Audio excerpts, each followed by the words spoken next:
from people who are obviously angry at the makeup company, and they're like, yo, what the fuck? Where's my makeup bag for this week? And I'm like, I don't know. I just make beats. And I'm in too deep now. I can't change it. You should just hit up the dollar store and just round up as much makeup as you can. The next time you get that message, you just send out makeup to these people. Well, I was thinking maybe I just start sending the makeup, make a profit. Fuck it. Just take it. Run both parties. Yeah. Oh man. Yeah, no, so I think it was my ex came up with it kind of. Yeah. She just, oh, IPSY would be cool. And I was like, yeah, it sounds pretty cool. Ran with it. It's nice. Such a short and sweet title. It's nothing too drawn out or anything. It's to the point. I like it. It's clean. You can't be 4 letters, mate. It's the golden number. Yeah, that's so ideal. Eh? It's like trying to pick a username and you want to get like the cleanest username you can. You don't want to use numbers or hyphens or anything. You just want that one, boom. And that's it. Oh, shit. Did you get that new mode? Yeah, just 4 letters, man. It's perfect. Well, the thing is, we've got a Wi-Fi extender now. And I think, how's your connection to that? You're a wee bit jumpy, but it's all right. Should I just do it in your room? Go on. Let's do it in Sinead's room. The Wi-Fi's better there. Mate, the transition. All right, buddy. Let's do it. Let's kick things off.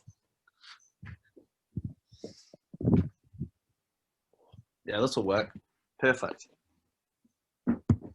Man. Good to go. Yeah, so yeah, my ex came up with it, and I just ran with it. There's been a few times I've wanted to change it, but like I've dropped so many songs now. I'm like, fuck it. I'll just what do you think you would change it to if you could, or is it too late now? It's probably too late, I guess. I'll probably change it to. I really like the name Brooklyn Rock. I thought that'd be such a cool name. That's nice. I like Brooklyn. Yeah, that's nice. It's too much admin. Fuck it. It's fine. You're pretty deep in it now, man. I mean, how long have you been in the public eye for? I presume you've been making music for a while, but like, how long have you sort of been releasing stuff? I'd say like because I was dropping songs on SoundCloud ever since I was like 14. Because I used to make like really heavy trap stuff. Yeah. And like dance music. Begins, right? Yeah, and well, it was like a mix between like really emotional kind of beats and like really heavy trap. And then I think last year, or maybe 2018, I started like really singing on my shit and realizing that I can do it all on my own, you know? Yeah, for sure. And it was really cool once I started singing. I was like, shit, I can make the beats and I can sing now. So like I can do it all on my own. And I think like when I made that transition, I started like really finding my niche. Yeah, that makes sense. I think when you start actually adding vocals to beats, it's how it's supposed to go. But once you break that wall and create that new dynamic, everything flows from there. Like I've made the odd beat here and there, but like never actually put vocals on anything. And I just know that that's just the next step. You can get so tired of the beat making process, and it sort of just all becomes a cycle of just nothing. Yeah, exactly. It's like it just becomes like it just feels empty. And like if you want to actually make it a career and work hard, that's my flatmate. My other flatmate's pulling up.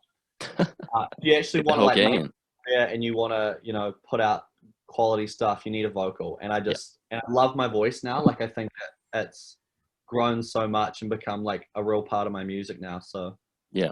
It's hard to get past that hump. I had the same experience with running this podcast. It's just having to listen to myself while editing for so long, and then just eventually being like, it's all right. You get so used to it.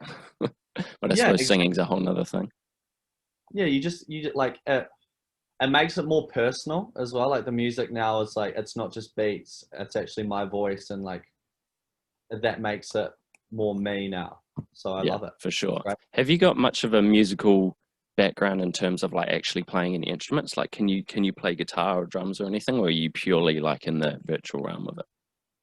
Oh, I play guitar and like bass. I used to play bass in bands at school, but I mean, I've grown up with a computer, like I've grown up with a computer and loads of technology, and I think that's just what I'm stuck in now. Like it's like the new era of musicians is people whose instruments are their laptop, you know? Yeah, for sure. And like, I think a lot of people, that takes a lot to get used to, you know, like people are like, the fuck, he doesn't even like, doesn't play an instrument or anything. He just uses a laptop. But it's like, there's so many more opportunities on a laptop than you could ever have with instruments, because instruments sound great and I record with them all the time, like guitar and stuff, but like producing takes it to the next level, and you can create any sound you want with one computer. That's why like 15-year-olds are blowing up at the moment, is because they have a fucking laptop. Yeah. They just make a beat and there's no limit, you know, you're not limited to anything.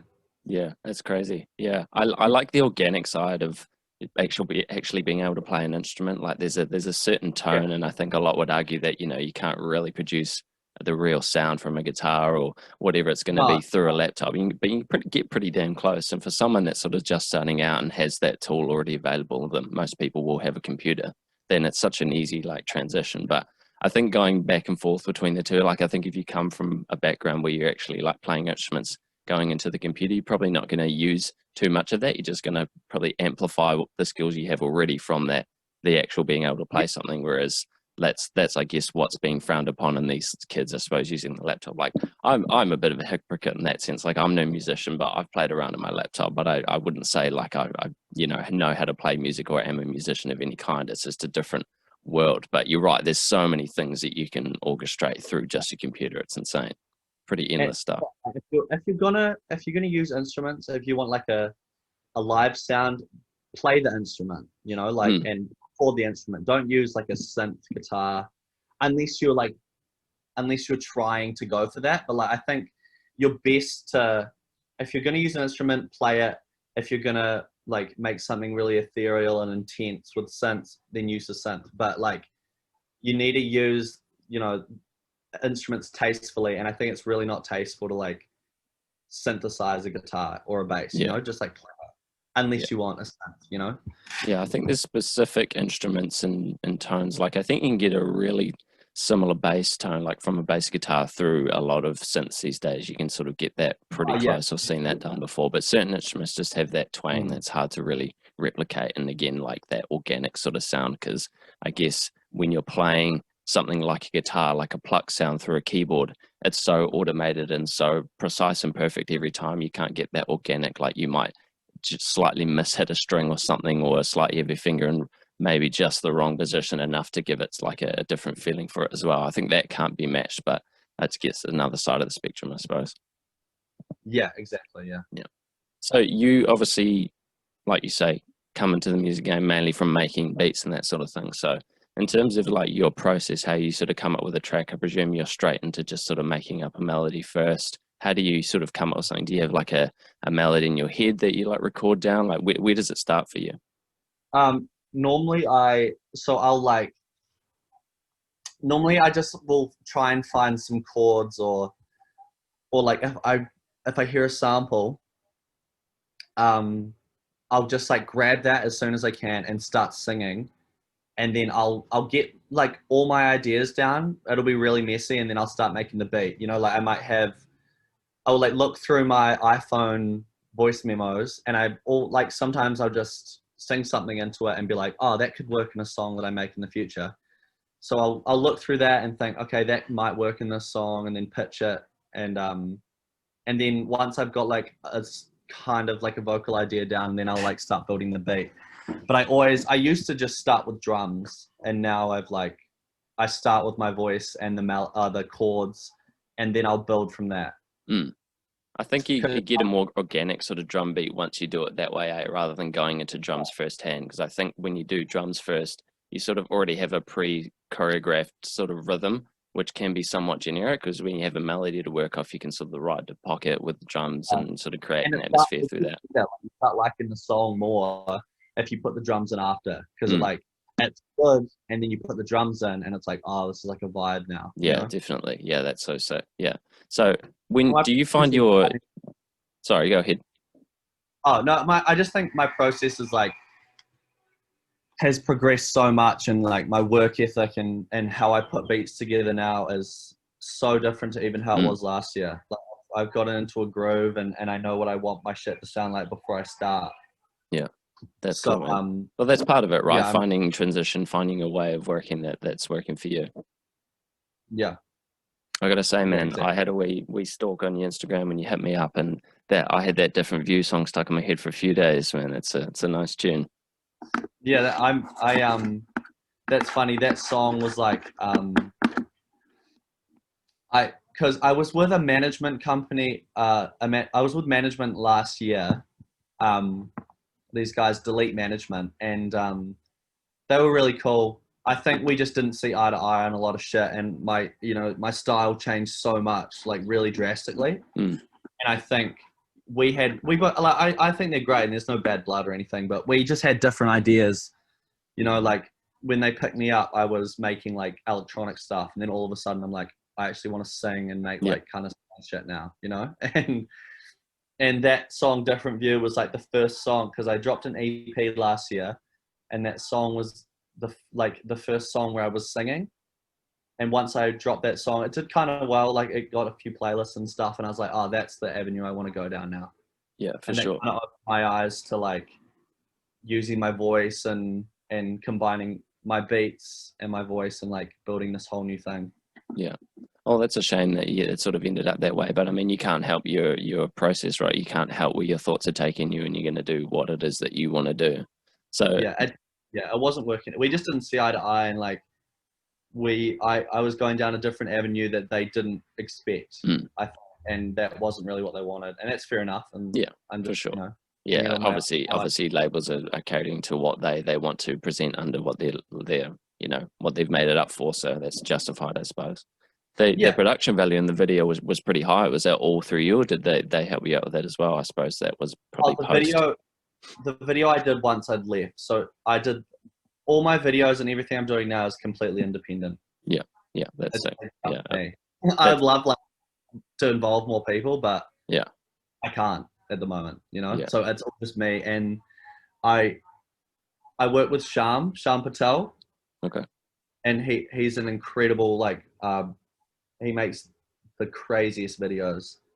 So I've just been making videos with him, and every night I'll just hit him up and be like, yeah, let's make another video. And that's such a core element to it. It can make such a huge difference in how your music is actually perceived. Because if you go, a lot of people that are listening to music, if you have it available on that platform, YouTube is going to be a big platform for most people to look to that. And if they're going to look at a video of yours and you've got a crazy good video, that's just going to make it all the more appealing, Exactly. And like my ideas I have for these videos, when I like hit up Sham, I'll be like, I've got this idea for a new video.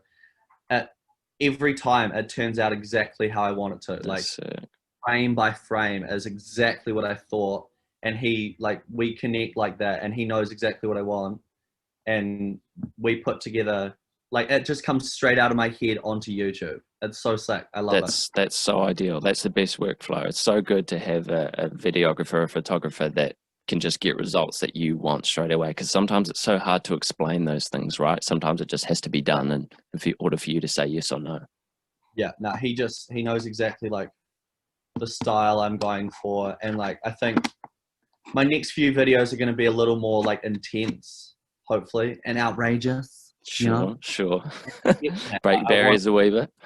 Yeah, I want to like start making like my next few videos. I want them to be like really intense and like out the gate. Just step it up. I know he's gonna like understand that, Yeah, for sure. That's awesome, man. That's so good to have a team with you that's doing that sort of stuff, because running a one-man show is good to a point, and then you start to realize you eventually do need others to help you grow in that regard. Involve people, man. Yeah, absolutely.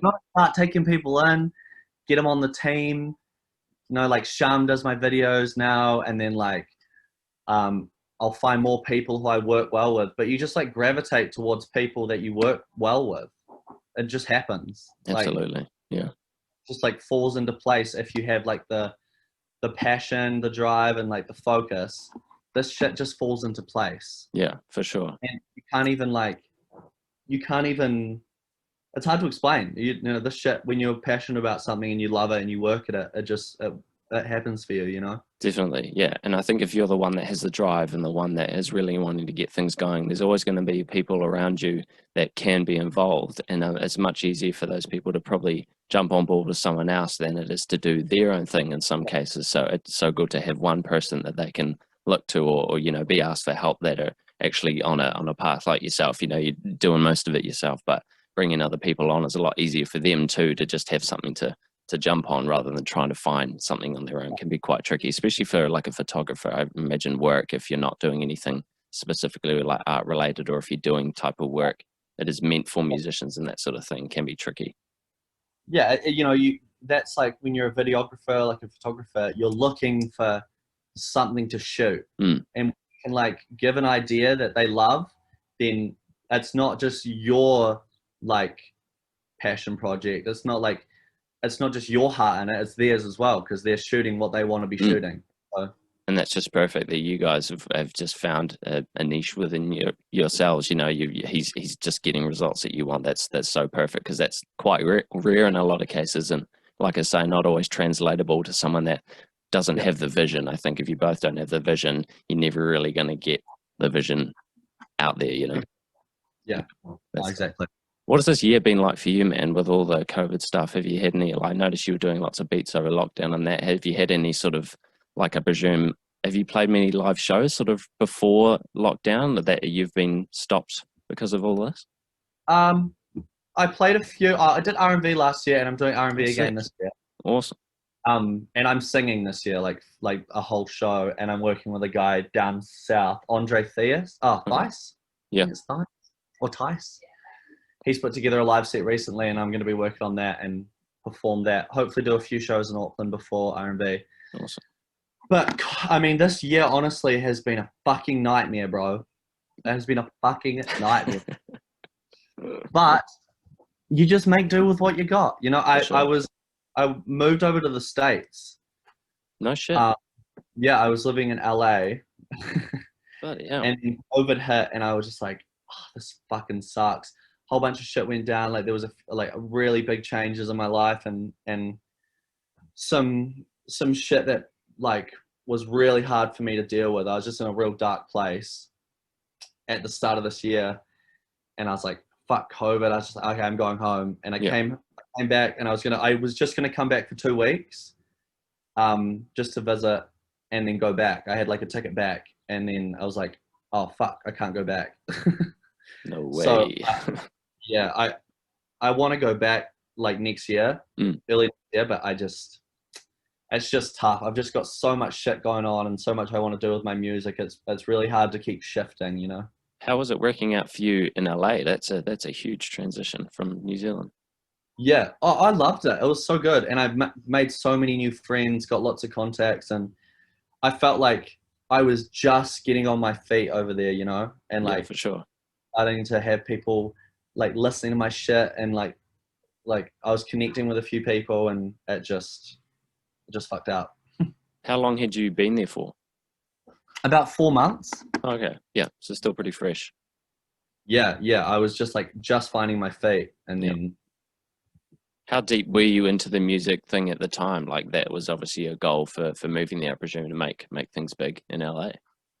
Yeah, well, I wanted to change. I wanted to switch things up and like do something that made me uncomfortable to like push myself. And I think it was a really great idea for me. And just before I left, I was seeing someone over summer, and we like hung out a lot. And I think like me moving over there was like, honestly, I was like, oh, I'm going to really miss this person. I'm going to miss all my friends. And I think putting myself in that uncomfortable position, like shaped me a lot, you know, and it's made me like appreciate what I have and know that I can do anything. I just have to some things are going to make me uncomfortable, but I know it's good for me, you know, to like work through that shit. And definitely. Yeah, it taught me so much. Yeah, I think sometimes the best way in those scenarios is to just jump in the deep end, right? And that's exactly what you've done. You've moved to LA. Like I personally could never imagine making such a change like that so drastically. You know, like it's quite a world to get into. You know, like is it was it sort of what you imagined it would be, or was it like quite overwhelming? Like, how did you find the initial like first weeks there? Oh, it was pretty overwhelming, but it, it wasn't what I thought it would be. But it's such a cool place, and a lot of people are just doing something because they want something, Yeah. And I think honestly, like, it's kind of shit. There's a lot of people there who just want something out of someone, but in reality, that's kind of what you have to do sometimes, Like, if you want something, you have to just like find a way to get it. Definitely. And you like make friends over there who you like vibe with and you connect with, but then there's people who you want to know to get somewhere, and that's fair enough. That's just like what it is. But then you find people who are just your mates and you like appreciate their time, and yeah, it's a really interesting place. Were you finding people through the music industry, or was it just a matter of going to certain places like clubs or whatever and meeting people? Like, how did you Yeah, find you the just people? go out, you like meet people, and go to as many studio sessions as you can, and just try and like just get along with people, work on music and have a few drinks, and you just make friends. It's the Do same you as do you anywhere. find most of the people that you met were Americans, or was there quite a diverse range of people? Most of them were American. Yeah, I was living with two Kiwis though. Oh, cool. Oh, that's nice. People No, it that was you'd met there, or people that had gone with you? people that I'd met online. They Oh, were at a cool. school there, and I was like, "Oh, I'd love to live with you guys," and they're like, "Yeah, come live with us." Sweet. That's perfect. That's so ideal because you've still got some sense of home at home, while you're still in there for such a foreign country. Yeah. Yeah, I well, it was fi- great. I, I'm happy to be back though for a bit, and I'm getting loads of music done. I'm just cranking out here, so so we'll see. Maybe next year I'll go back. But yeah, for sure. And I guess that all depends on what the situation is there, COVID wise yeah, now. Yeah, because exactly. it Yeah. could be years still. Because there's Mm. tons of countries still going back into lockdown. You never know what the hell is going to happen. But I feel like in a place like LA where it is so congested, it's bound to keep propping up again. So I mean, you sort of run the risk at that stage of whether you want to go there and enjoy that, or you just wait it out and do what you can while you're here, right? Yeah. Well, we'll see. Yeah, we'll see. That's Yeah, fine. I feel like Yeah. LA's tricky because I mean, I have no real insight into this, but like it's a city of people wanting to make something of themselves. I feel like it's such a competitive city. You can Did you find that there were sort of people that you were around that were trying to do the same thing, or was it sort of like pushy in a way that people were driving to get what they wanted, or did you find everyone was pretty accepting and you're all here to sort of achieve the same result? Yeah. Oh, it is pretty accepting. I mean, honestly, there were loads of people I just didn't like. Yeah, Like naturally. just in there. So like, there's people like that everywhere. They're just vapid. But no, like a lot of people just have drive and passion, and like I don't know, you just gravitate towards those people, and most of the friends I had there were like really just genuine people who like loved music, and they just want to work and make friends, and it's cool when you surround yourself with those people, because it's not negative. It's just like people who are passionate about the same thing, and you're all working together. Yeah. Yeah, Right? and you're Yeah. going to feed off that individually. You're going to feed off that group dynamic, and everyone's trying to achieve that result. You're going to get something off of someone at some stage, and that's just going to keep driving you. Yeah, it's great. How did you find coming back to Auckland after all of that? Was it sort of like, oh man, like I can't do this and this anymore? Or is it more like, okay, now I've got time to do shit really on my own and Yeah. work like a bit more intimately? Yeah, I think I went home. I'm from the Wairarapa near Wellington. Yeah. I went home and I was living at home for a few months over lockdown, and then I was like, okay, I need to go back to the city and like be independent. Yeah. And yeah, coming back, I really like where I'm at the moment, and like I love my new flat and my flatmates as well, and all my friends are here. And I've been creating so much more since I got back. Are you working And on anything in particular? at the moment, I'm just working on putting together my EP Cool. this year. I wanted to do 2 EPs this year, but I couldn't crank it out, Get and held up. Yeah, ended off distribution company a month early. sure. But I'm gonna put out an EP at the end of this year. I've got 2 more singles. I've got a single coming out on the 27th of this month, and then I'll do another one the month after. Awesome. And then Yeah. that'll be the EP, and then I'm gonna do a video for this single that's coming out this month. I'm shooting it in the South Island. Oh, cool. Hopefully this year. And like Fiordland. Nice. Yeah. It'll be really cool. Like It'll be lush as fuck. Yeah. Yeah, Nice. really intense. And I just want to get this EP out, then hopefully do another EP next year and a few more videos and play live loads. I just want to do for loads sure. Jump on that as soon as you can, because that, I mean, we're obviously lucky here that we are in the stage with COVID that we can still do live shows, but again, you don't know if it's going to prop up again or not, so you got to take the opportunities where you can. That's cool. You've got the R&B gig lined up too. That's pretty hectic.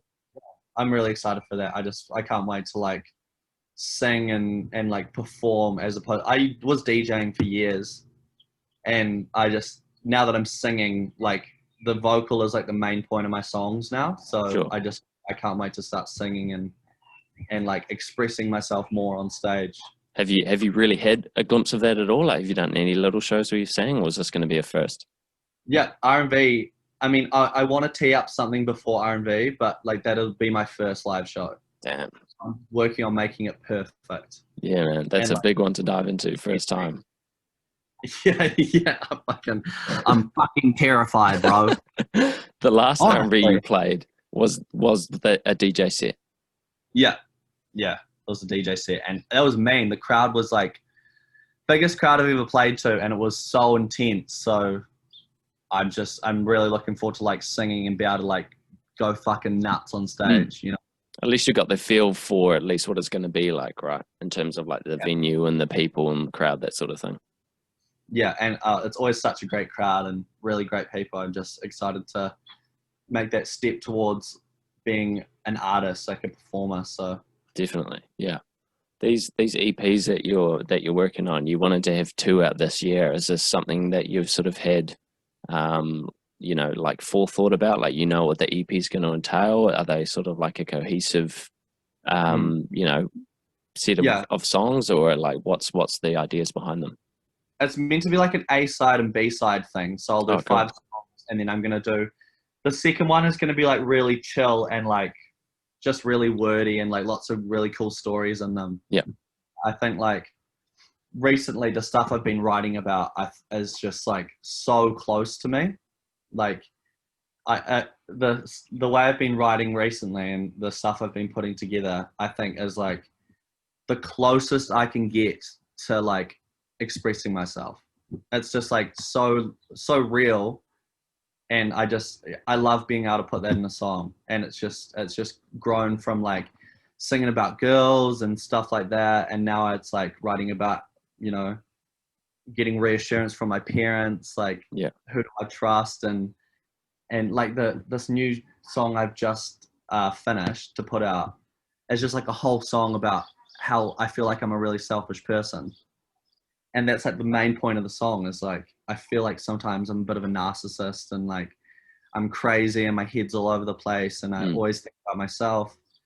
And I love like putting that in a song because it's like, I listen back to it and go, oh shit, like that's how I feel right now. And I can work on that, you know, like that's what I can fix in myself. Right. I put it in a song, it's like a reflection. Right. So it's actually helping you write the song. Yeah, in regards to the thing that you're talking about, you find it sort of brings a new light to it. That's just how the same with any musician, they'll say the same thing. Like, that's how I deal with my shit now. It's always, ever since I started making it, it's like I put it into a song and I listen back, and that's just how I figure my shit out. You know, like if something's bugging me or if I'm upset, it's all just in a song. Does it ever work in the opposite way? Like you find you've sort of realized a deeper feeling about something that you knew was sort of on the surface level, but now you're like, oh, and then you listen to it back and does it sort of work the other way? Definitely. Like sometimes you'll make a song and be like, wow, I am a fucking piece of shit. Yeah. Like sometimes I'll sit in there and I'll finish singing and I'll just be listening to it thinking, wow, what got too deep on that one. I'm just like, shit, people want to be friends with me. People to like me. People fucking like me after this shit, honestly. God, man. But some people love that, you know. Some people are also like that, and they want to hear someone else talk about that and sort of relate to that in a way, like in the positive sense of it, just relation. Yeah. yeah, you got to have, you have to have demons. Otherwise, there's nothing to figure out. You have really bad days, you have really good days, but without those like demons and those things that like really fuck with you and upset you, that's what fuels the music. Is like a lot of the time it's just, I mean, maybe for mine, my stuff isn't happy, but like sometimes I feel like my pain, when I put it in a song, it's like, that's one step towards me becoming a better person. And like, I wouldn't have the songs I have without like the problems I go through, like it's just life, that's just how it is. You got to have balance, right? You can't expect to be happy and joyful all day, every day. You're eventually gonna that in itself is eventually gonna have the reverse effect. So it's natural to have those things, and it's just a matter of how you deal with them when they prop up. And you're sort of almost lucky in your case to be able to have an outlet that like this, or at least now you're finding that it is becoming a useful outlet for that sort of stuff, because not everyone has that, and it just sort of bottles up, and it's cool to be able to express it, and it's cool that you're finding that this is a way of expression for you. Exactly. You just need an outlet. Everybody needs an outlet of some kind, or you're just going to go crazy. You need to like talk to someone, or you need to put work into music or art or whatever you love, or you're just going to explode. Everybody needs some sort of escape, and that's just like, that's one way to just push forward. Yeah, just have it. I wish there was sort of one thing to say to everyone to help everyone feeling in that way, but there's just not. And it's just, you've got to find these things for yourself, right? And do you think that like music has been, I don't know, did you ever go into music with the intention that like there was some things that you needed to bring to light and that was going to be the way that you were going to do it? Or have you sort of realized that music is the tool now that is going to work for you, that you sort of already had under your belt, if that makes sense? Yeah, I think, I just need to charge this. I'm just going to grab a charger. One sec. Go for it, man. Take a wee pause. Yeah, hold on. I'll just get a charger. That'll do it. Bingo. So I think like, I always knew it was just music, but I think when I started singing and really like because like I feel like there's a lot of emotion in my voice, and once I like really start putting that like emotion in my song that I could only ever do if I sung on my track, so that's when I started feeling like real therapy from music. And that's like that, I think once I started singing, I realized like this is really healing, Yeah, definitely. Once I started actually like singing and putting everything into my music, then I started thinking like, this is like the one really, really, really great thing in my life that no one can take away from me, and that I can do completely on my own without relying on anyone. It's just my like nirvana. Sure. And I think, once you start, for me, it was just like singing, like putting my vocal on the songs, just like made a world of difference for me. Your voice is a pretty powerful tool, right? It can completely change the dynamic of what it is that you're bringing to the table, I suppose, and it just adds that final layer and sort of makes things complete.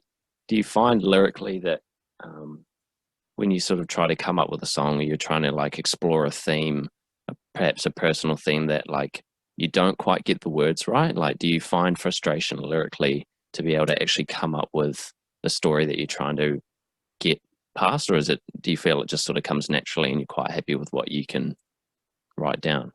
Sometimes it's really hard stringing words together. Like if you ask any writer, like stringing words together, and I think for me, I like really focus on having like being unique with my writing, but like it can be kind of difficult putting your emotion into the words and like finding the right words that are going to like string together well and what rhymes without rhyming like generic words. You have to like put a bit of thought into it. But I noticed recently, actually, when I sit down, and I don't know what it is, sometimes when I'm hungover, like right now, you have no idea. On a Monday. I know, it's so bad. It's so bad. It was a long night. I didn't expect to have a Sunday session, and it just popped up. It just popped up. But I realized like sometimes when I'm hungover, it's really weird. I don't.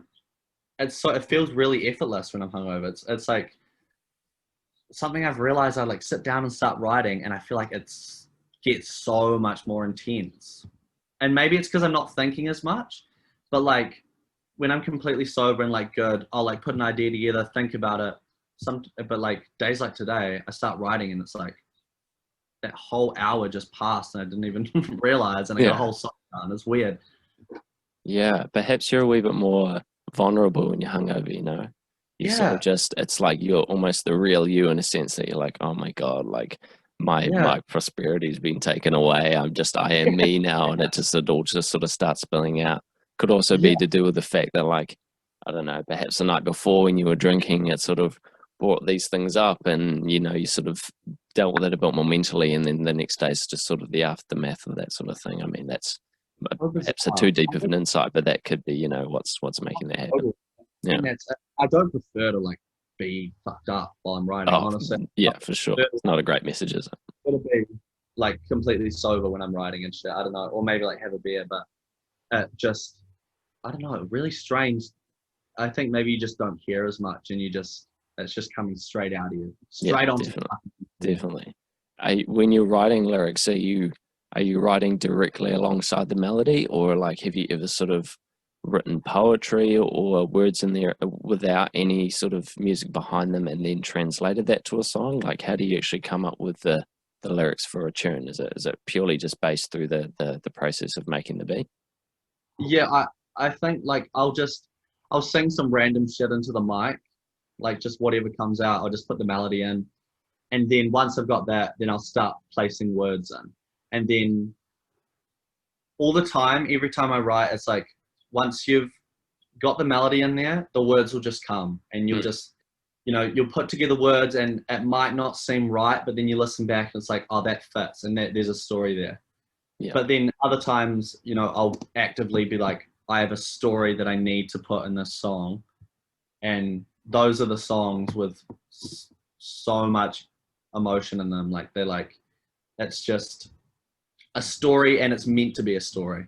Sometimes you'll like put in a melody and just place words in a cool way that you like. Then other times I'll be like, okay, has to be a story, and I know exactly what kind of story it's meant to be. And you'll like make an effort to really string it out it's almost like a book. Sure. Like a short book. Yeah. And you'll like make an effort, be like, okay, I'm going to put all these words in, and this is exactly what I want it to mean. But it changes a lot.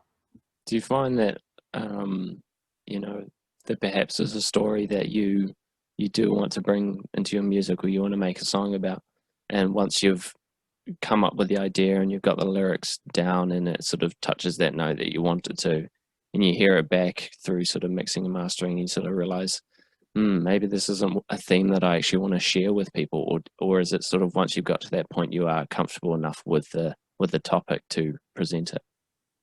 Yeah, honestly, I don't think there's nothing that I wouldn't put in a song. Like nothing is too uncomfortable for me to make a song out of. Like I wrote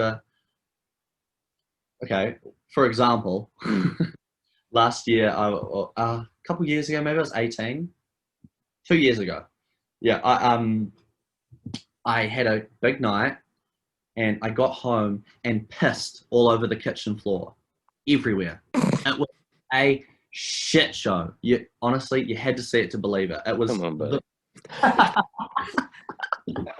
Perfect time. I'm in my flatmate's room because the Wi-Fi is best here. But, carry on with your pissing the floor story. Yeah. So I was at my flat, and I got home.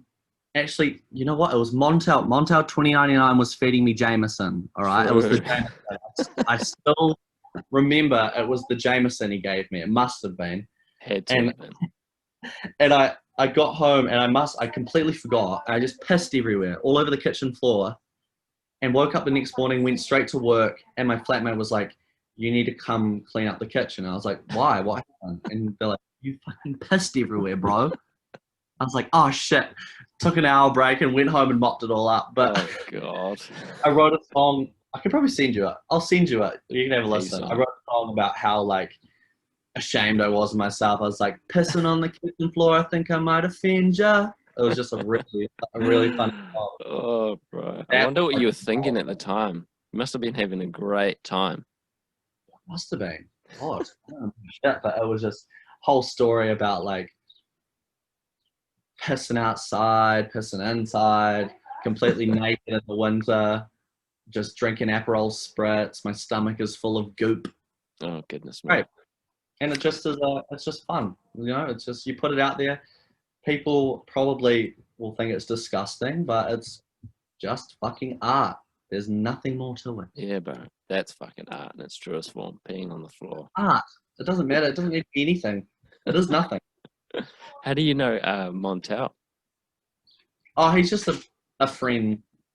We're all in like the same kind of friend group. So, did you sort of know him because he got pretty big over the last couple of years? Yeah, he's doing amazing, man. He's actually one of the first people I listened to and thought, this is amazing. Yeah, really nice stuff. I got so much inspiration from him when I was young. I've kind of like, I've gone down a different lane now, but when I was making like trap music and like that stuff, I used to listen to Montel and think, this guy, him and Nikolai. Do you know Nikolai? Don't think so. Oh God, they're just incredible artists, and they're just like made me want to be the best. Listening to them, I was like, if I can one day be as good as them, I'm happy. Yeah, that's they're such incredible artists, and in Auckland, there's so many incredible artists here. Like my friend Jack Lavin, he's 33 Below, and we make songs together sometimes. But he like recently has like made such a cool sound for himself, and he's like my best friend in the world, and I love seeing my friends making incredible art. It's so cool. Like he'll play me a song, I'm like, man, this is like amazing. And we grew up making music together, and like hearing how far he's come, and like seeing my mates making stuff like that is so sick. Yeah, it's so much more inspirational to see like friends making stuff that you like than it is a celebrity a lot of the time, because like you can draw inspiration from people that are on the global scale, I suppose, their celebrity status, but there's something way more intimate about getting inspiration from someone they actually know. And like I think it almost amplifies the feeling of the music in that way too, because you know them and you know what it is they're trying to do and what they're about, you know. Exactly. Yeah, it's so cool seeing that. Like it's just when you have friends that are doing what they love and doing incredible work, it's so cool to see. Yeah, that's sick, man. That's so cool. Yeah, I've got lots of people around me too that just it's so good to have that, because again, like going back to the trying to make things on your own, like if you don't have anyone else in your circle that's doing the same thing, it's so hard to sort of translate what it is that you're doing to someone that doesn't have the same vision or goals. Like you need a creative group of people to feed off, and like that's how you're going to grow the best is through other people's, you know, just inspiration from them. It's so ideal. Yeah, you need to just surround yourself with people who are in the same lane I think part of it as well for me is like I hate to say this, but I want to be the best. I really do. One day I want to be like one of the greats. Everyone does. Of course. That's a long-term goal of mine, but I think part of it is like you're competing with them. Like I hear Jack will come over and play me a beat, and it's like fucking insane. Yeah. And I'm like, shit. So I got to one up him, and it's just always. I think like we're really good mates, but like that little bit of like being competitive pushes you, and it's like 100%. If my friend is making shit that good, then I need to make something better. Definitely. And then he'll make something better, and it's like back and forth. But that's the best creative flow ever. And like not a negatively competitive way, like in that sense where it's just like, oh man, now I've got to one up him, you know, like that's so much better than that's it. Do you find like sometimes it can get too technical and you sort of have to come back to basics? Yeah. You can put a lot onto a beat these days. Yeah, I think like sometimes, because I think it's kind of emotionally draining making music. Like me and Jack actually wrote my latest song we put out. We were at home and we spent like a whole day, finished the whole song. And the day after I was like really down in the dumps, because I think like when you're spending a whole day working on something that is purely emotion and like all that shit, and you're putting that into a song all day, you wake up the next morning like drained because you've exerted so much serotonin, like cranking on a tune, loving every second of it, and you're on such a high. The next day I was like, oh my God, I'm fucking exhausted. That's so interesting. You're like mentally exhausted from it because it's so like, you love it so much. You just like, that whole day I couldn't even listen to it. I was like, I just got to like take a break. Oh, that's such an interesting way to look at it, and that makes so much sense, right? You're using all your serotonin levels that it just ends it. Yeah, wow, that's you interesting. You at a computer like, oh my God, I love this. Yeah. Oh my God, non-stop. Yeah. Oh fuck, and then you're like, oh, this is so amazing. This is so amazing. Then the next morning it's like, oh. Man, but that's probably a good thing in its own right, though, because like you can do too much. You know, even over the span of a couple of days, you can do so much. If it's just one track you're working on, you can really overload it, and it's super helpful to actually take time away from what it is that you're doing and get a refresher on it. You know, because your ears can get real numb from just making music all day. Yeah, like once I drop a song, I never listen to it. It's done because I've heard it so much. I've heard it a million times. The rest of the world can hear it for the first time. Yeah. I just can't fucking listen to it anymore. It's like, it's done. It's out. I loved it. I'm happy with it. Yeah. It's just like, I don't listen to it anymore. That's fair. I get that. But one day you'll listen to them back. A few years down the road, you'll definitely listen to them. Yeah. But that's fair enough, though. Like, you know, you get so, it gets so ingrained in you, and obviously it's something of your own making. You know, it's just second nature to just have it there, I suppose. Like once you've gone through that whole process of getting it together, it's just going to be locked in there. You don't really need to go back to it again, I suppose. But you'd be a bit of a nut. I don't know what the term would be, but you'd be a bit crazy if you're listening to your own music all the time, I suppose. Yeah, it's funny. I feel like sometimes I inspire myself from my older stuff. So it's like, it's like what's the word? It's like incestual. It's like incestual inspiration. Sure. So I'll listen to my stuff and then inspire myself from something I made, which I inspired myself from something earlier. So it's like a chain of growing off my own stuff. But obviously I'll listen to other people, but it's interesting when you are inspired from your own song and then you create something that's completely based off your own work. So that's crazy though, and that's so good though, because that's the same thing you're talking about before, like you and your mate making beats and trying to one up each other each time. It's essentially the same process, but you're just doing it with yourself, and it's so easy to better yourself because it's so easy to look back on previous work you've done and go, God, like what was I doing, or why didn't I do this or that? And you're always learning new things, so it's probably quite a healthy habit actually to be constantly looking back at your work and sort of watching yourself and just make sure you're heading in the right direction. Yeah. Definitely, yeah. That's sick, man. It's so cool to hear about your process and what you're getting out of your music, because it's obviously serving you greatly. Yeah, I love it, man. It's great. Yeah. Movie. So you want to be the biggest. Sorry, go ahead. I have a raging nicotine habit, so I need to my vape. I'm just gonna grab the charger. Do it, bro. I'll be right back. No trouble. Nicotine fiend. God damn. Needed a charger for his laptop and the vape. So unprepared.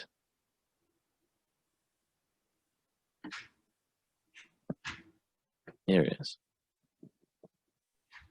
Okay. So what were you going to say, sorry? You know, I completely lost my train of thought. I was just thinking about your vape.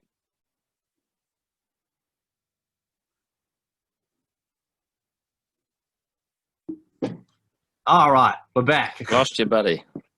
Fuck, that wasn't good. That was a vape charger just conked out the internet. It must have been. It has more power than you'd think. Oh yeah, those things are crazy. Are you quitting smoking, or are you just on the vape train? Oh, I don't smoke, but I just been vaping for so long. It's just a vice of mine. Okay. Fair enough. Just me scented. Yeah. Had you weren't smoking before you vaped? I did. You did a wee bit. All right. So you're still feeding that a wee bit. So I was going to say I don't smoke now. I only vape now, but I smoked when I was at school and stuff. And, nice. You know. High school smoking kids. I know.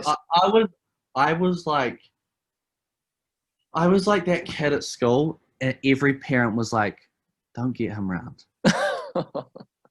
They're like, "That's so rough when you're that age, too." He's not bring Seb. He's just a nightmare. He never shuts. That's so brutal. Up. Oh god. Parents are so careful, with who their kids hang out with. It's a bit ridiculous. Well, of course. Like, I mean, let's be honest. If you were a parent, why would you wouldn't be like, go hang out with him?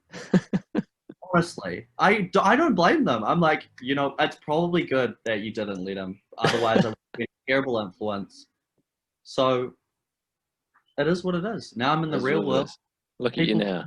Make their own choices. So you want to be the biggest pop star in New Zealand? Is that what I'm hearing? Of course. I mean, I hate to say it because I don't want to sound like it's not about that. It's just I want to be the best. I want everyone to hear my music. Yeah, for sure. It's just I think everyone does. You have to want to be the best, or if you want it to be more than a hobby, you need to treat it like that. So definitely, yeah. You want to make a career out of the thing you'd love doing, right? Yeah, you just gotta want to be the best, or then there's no middle ground. There shouldn't be any middle ground. How often do you think you're really working at what you're doing? Like daily basis, weekly basis?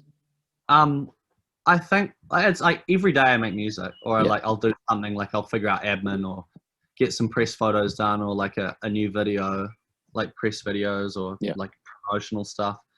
But yeah, every day it's like there's never a day where it isn't constantly on my mind. It's pretty tiring stuff though, right? Yeah, well, like even today, like I went out on a Sunday. I never do that. I thought that was pretty bad of me. And like today, I'm like kicking myself. I'm like, that wasn't good, Seb. You not been very productive today. It's a Monday. Yeah. Like that sort of idea is always in my head. Like, what are you doing today to work on your career? Yeah. You never want to waste a day. It's tricky. Yeah. And I'm always trying to be like, on the ball and, creating or doing something towards, my career. Yeah. But it can be like pretty exhausting. You must come across some blocks too at points where you don't know what you actually want to make, or you constantly got stuff you're just sort of waiting on the next, time where you can start working on the next thing. Yeah, I sometimes I'll have blocks where I will just completely have no idea what to do, and it gets me really down and can be pretty upsetting when you feel like you don't have any ideas.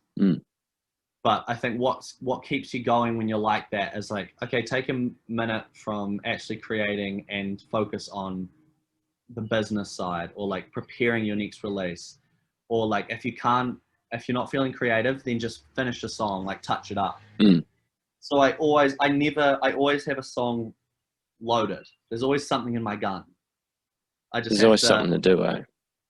Yeah, there's always a song that's coming up. So that helps me stay positive. I'm like, I can't really create right now, but I have something coming, and who knows how it's going to go. Yeah, for sure. And I'm working with a publicist for my EP. So hopefully I'll be able to get some radio play, maybe a few blogs, and get it out there a little bit more. That's it. Well, you obviously have the vision, and you've obviously got your workflow sorted out. Sounds like you always know how to sort of bring yourself up when you need to, and you've obviously got tons of things that you can do. And again, mostly a one-man show. There's a lot that needs to be done that you need to tackle. So you're obviously on the right track. Yeah, I just, you gotta, obviously I have so much doubt, and everybody has doubt, but you just gotta remind yourself that, everybody has doubt, and you just have to, just make sure you've always got something going on. Yeah. The doubt thing is tough. Yeah, definitely. Yeah, it's hard sometimes to look at yourself in your own work and what it is you're doing, because there's always that aspect. And no matter how much you love, I mean, obviously I can't speak for everyone or all artists, but like there's always going to be at some point at which you feel negatively about yourself and what is it is that you're doing. And it's just, I think the key thing for the people that are going to succeed is just to figure out how you get past that, whether it is you ride through that and just continue doing what you're doing until it sort of finishes, or whether you just realize that you have to take time away from it and it'll eventually just come back to you. Like I constantly go through those flows of just being like, okay, well, why am I even doing this? This is ridiculous. I can't make anything that I like. And I just eventually have to go, right, I'll just go and sleep on it. And for me, sleeping on things has just been a huge game changer in the way that, like, because it does come back around, you know, like you're not constantly going to be in that slump. Can happen for some people, but like usually the next day tells the story about what is actually going to happen the next time you approach the task again. Yeah, you sleep on it, wake up in the morning and just think, okay, it's a new day. I can get really caught in like loops of being like, oh my God, I'm not good enough. Like this shit isn't good enough. Yeah. And you get stuck in those loops and you go to bed, wake up the next morning. It's like, it's not as bad as I think it is. And I realized like, because I don't really smoke weed. It's not really my thing. Neither, right? The night I had a joint and I was like laying in bed and thinking, oh my God, this isn't going to happen for me. I'm losing it. My music isn't good enough. And like, I think it's really interesting that this is kind of like a side note, but it's really interesting. Like that one thing put so much doubt in my head. And I was like, I can't smoke weed. It's so bad for me. Like, because I'm always so confident and like full on and intense and like got shit going on and like happy that I have something for like going for me. And like in that moment, I was like laying in bed thinking, oh my God, I like lost all my confidence. I'm like, this isn't working. It's really interesting how your mindset can change like that just from like a fucking drug. Well, that's a whole nother conversation, isn't it? How stimulants and psychedelics and things affect your creative flow, right? And don't get me wrong, legalize it. Oh, for sure. Yeah, well, a bit late that for that now, isn't it? Yeah. Oh God, I was like, come on, really? It's just fucking legalize the shit. And the ratio of yes and no, it's just like, oh God, like, and so many people were pushing for it too. You sort of felt it was heading in that direction, but obviously still not good enough for us. But yeah, it's not for me. I don't like it. I don't like weed, but like I understand it should be legal. Yeah, absolutely. Yeah, there's so many factors at play, right? And like I'm not a weed user either. I have been, and is part of the reason why I'm not anymore. But yeah, there's so many good things that can come out of it. It's almost a no-brainer at the end of the day when you factor in all the things that it's actually going to do. And a lot of the arguments against it or for voting no are often invalid arguments as well. Like I've talked to a lot of people that were no voters and just people making really bizarre standpoints about what it's going to do, and it's like, well, that's actually not true. Like a lot of people thought that if weed gets legalized, it's just going to be everywhere, and everywhere you walk it's just going to smell like weed, and people are going to be at work high and all the shit, and it's like, no, that's not at all what is going to happen. It's just quite sad, really, that the outcome that we got from it. And I heard I was talking to someone the other day and I was like, why? They didn't want it to be legalized, and I was like, why? And they're just like, oh, if you want weed, you can just get it. And it's like, what else? It's like, is that really like your point? And they're like, oh, I don't want kids doing it. It's like, dude, it's just alcohol is legal. Yeah. Kids do that shit whether it's legal or not. It's just like, they're just really strange arguments. It's like, what do you mean? Yeah. Like, making it legal isn't like it's going to be fucking everywhere and everyone's going to be blazed all day. It's the same as alcohol, like it is for the people who want to use it. Kids will smoke weed and drink whether you want them to or not, whether it's legal or not. Exactly. That shit just happens. It's like, I find those arguments so interesting. It's like, really? Yeah, they are interesting. Yeah, it's interesting regulations that they had brought forward around how it was going to be legalized here too. But yeah, it's an interesting argument when you try and bring the alcohol thing into it as well, because it is quite different and the laws would be quite different in that sense. But you're quite right. Like, yeah, if people want to do it, they're going to get their hands on it anyway. It's just a matter of taking, like, decriminalizing it and not charging people for just like possession of it when, and having, like, I don't have any specific examples, but just having long-term sentences for next to nothing crimes like those for just possession or just having them. It's ridiculous. That's stupid. Yeah, but no, I don't do it for that reason alone. It changes me a bit too much. Like I wouldn't class myself as a sober guy, but like I don't really drink often. And when I do, I only have like a couple and I don't really do anything else. Like weed is just too much for me. Like it's sort of the lower of the drugs that's going to like sort of alter your mindset. But it just makes me fidgety. It's not for everyone. And I get that. And yeah, I don't know. I'm already like always so on and like activated. Yeah. I don't like that it strips me in my confidence and like, for sure.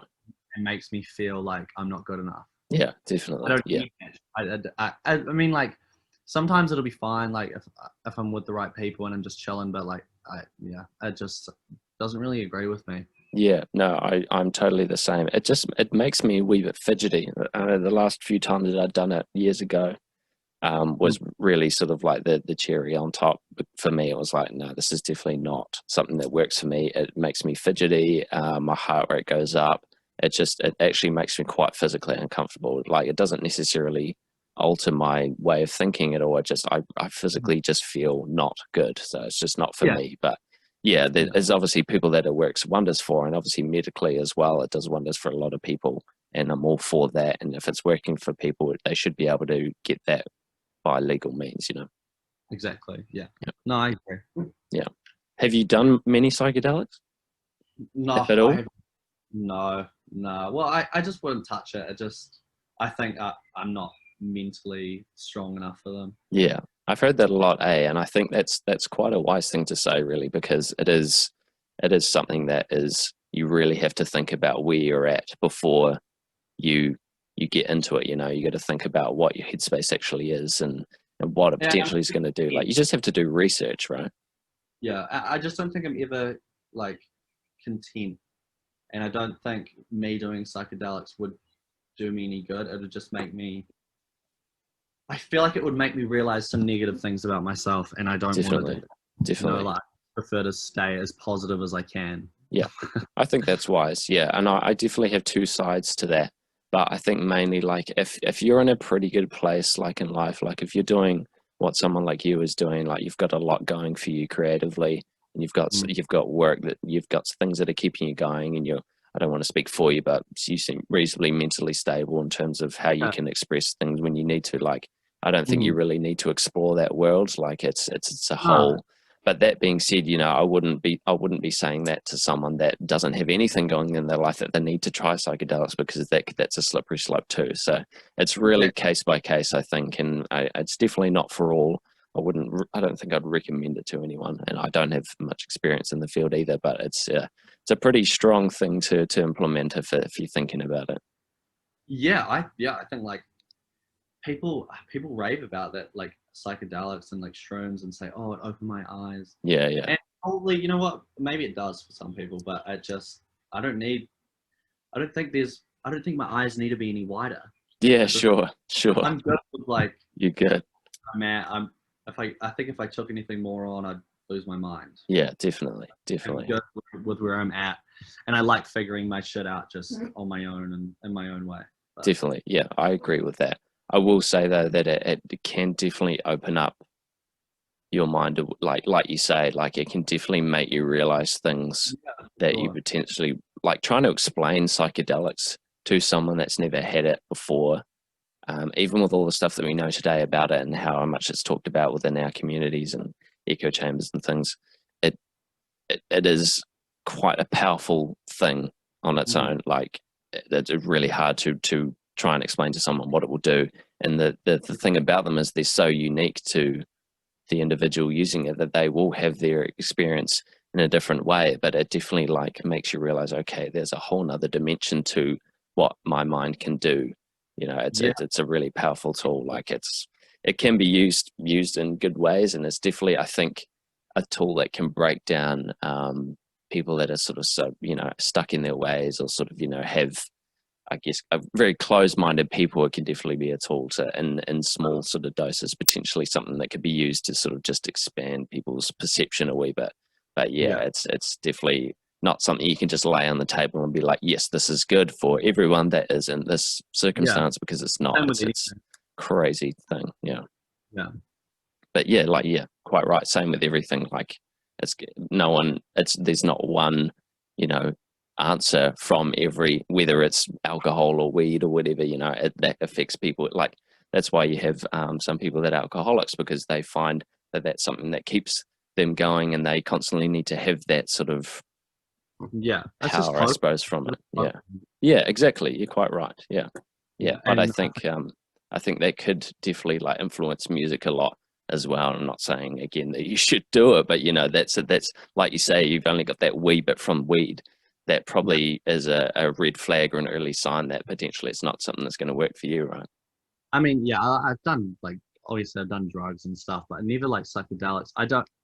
I try to not do drugs too often, but like, every now and then I'll have some, or like MD, that kind of stuff. I mean, it's fun, but like, it doesn't, obviously it isn't good. For sure. Like, it's just fun. It is what it is. And same with alcohol, like, probably shouldn't drink, but I do. I mean, I think that's the one thing that, exactly.